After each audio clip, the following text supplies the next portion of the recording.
প্রিয় দর্শক, আমরা যুক্ত হয়েছি মান্দার কসব ইউনিয়নের শিয়াটা এলাকা থেকে, যেখানে গত রাতে মানে আজকে রাতে ট্রান্সমিটার চুরি করতে গিয়ে এখানে একজনের মৃত্যু হয় আর কি।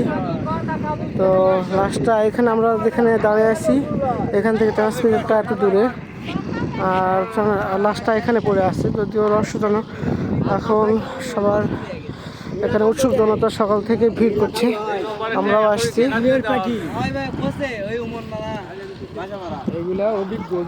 বাসাপাড়া থেকে দুটা লিয়ে গেল, কিছুদিন আগে বাসাপাড়া থেকে 4-5 দিন আগে ময়মনসিংহ কোন জায়গায় একটা মারা গেল ওইভাবে।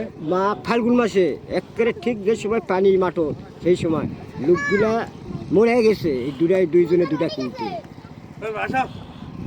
একটা ট্রান্সমিটার ওজন কত প্রায় 2 মণ 2.5 মণ মতো।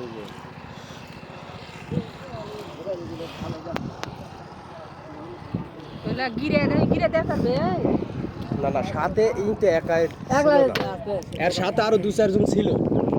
এরাই তো এই জায়গা লিয়ে আসিছে যাদের সম্ভব যে কাদো পানি যায়, লোকজন আসলে ওইদিকে আর কেউ যাবে না, চল কেউ দেখে পেলে হয়তো সহজে যাবে না, এদিকে